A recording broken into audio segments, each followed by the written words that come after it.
Welcome in, everybody. So I'm going to show you a different few ways that you can learn how to crochet. So we're just going to do a basic chain today. And my suggestion is to use a 5.0 mm.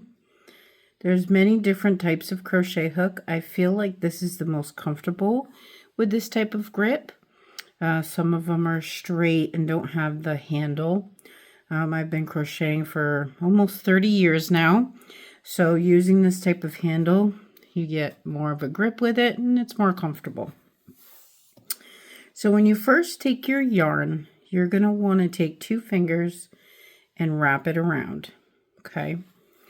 Then what you do is you take your yarn and you cross over that circle in the back. Then you take your hook and you hook in that piece of yarn in the middle of that circle. And you start like that. That way you have what we call a chain on your hook, just like so.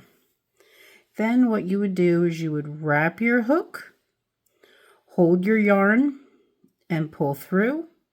And that's chain 2, 3, 4, 5, 6, 7, 8.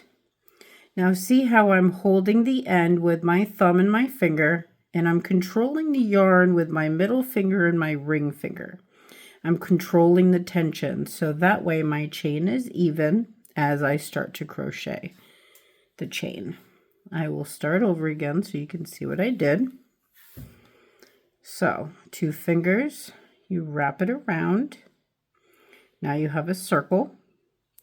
You put that tail in the back of the circle, like so.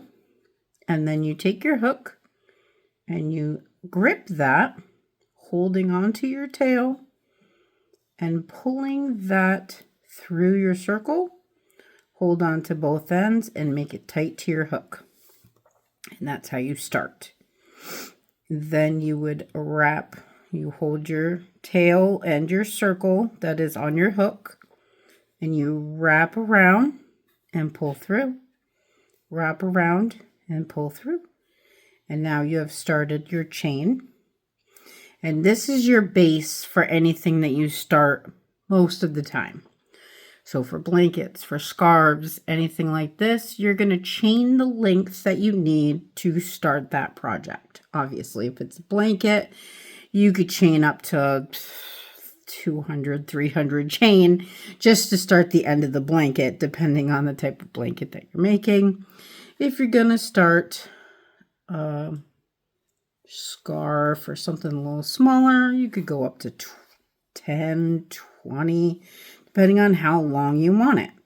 You could also just keep going. And you can count if you want, or you could just keep making a chain to the length that you want. And then go back and count.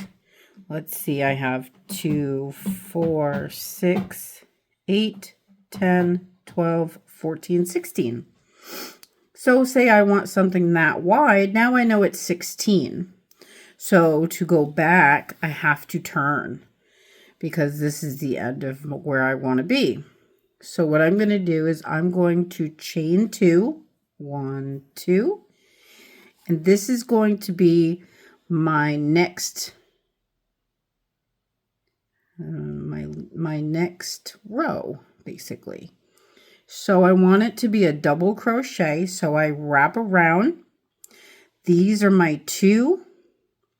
So then I go through my base, wrap around again, pull through. Now I have 3 rings on there.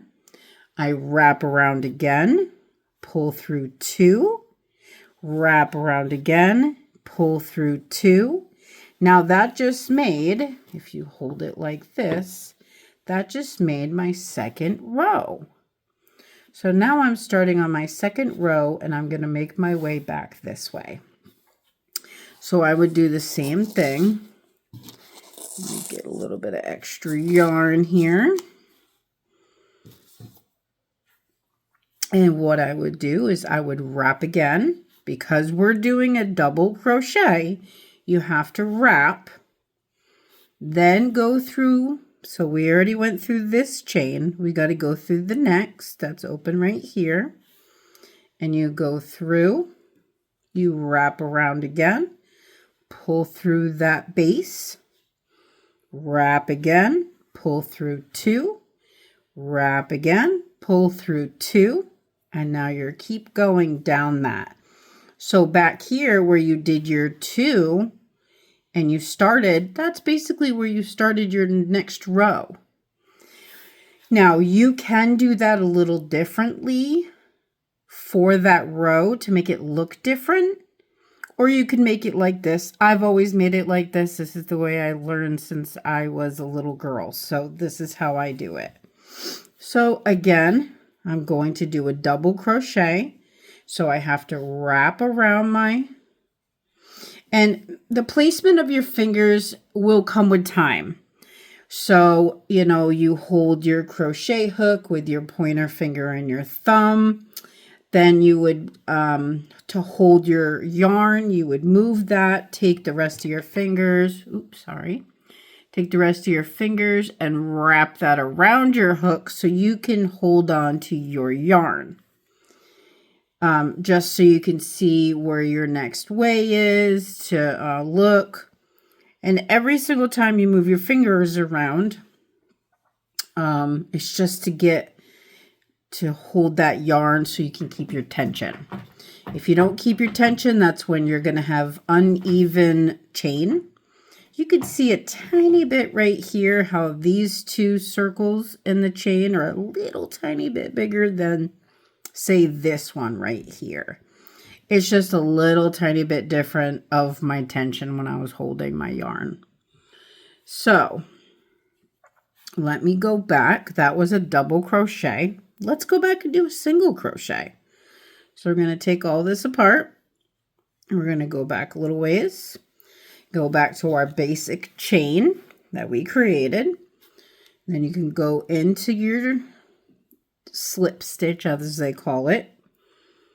Now you can do a single crochet back through this one. So you want a little bit of a height to make your turn. So you would go back through this second one right here. Then you would wrap, pull through 1, wrap, pull through 2, and that would be your single crochet. Again, you would go through first, wrap, pull through, have 2 on there, wrap again, and pull through 2. And that would make your single crochet. Now, say you wanted to make it a little bit different. Okay, so we did single and double. Now we're going to do half double, which is actually one of my favorite because it's just faster. I like this because it's easier and I think it looks nice too. Okay, so we're at the end. We need to make a turn. So we're going to do 1, 2. We're going to wrap. We're going to go back into our base up here. We're going to wrap again, pull through 1. So now we have 3 on there, just like we did with a double crochet. But now we're going to wrap and we're going to pull through all 3. And that is a half double crochet. And that is what we're going to do for this video today. Please comment if you have any questions or if you want me to show you a different technique or if you want me to show you something new or something different. Please let me know in the comments. And I thank you very much for stopping by and watching my little tutorial. And I will see you next time. Toodles!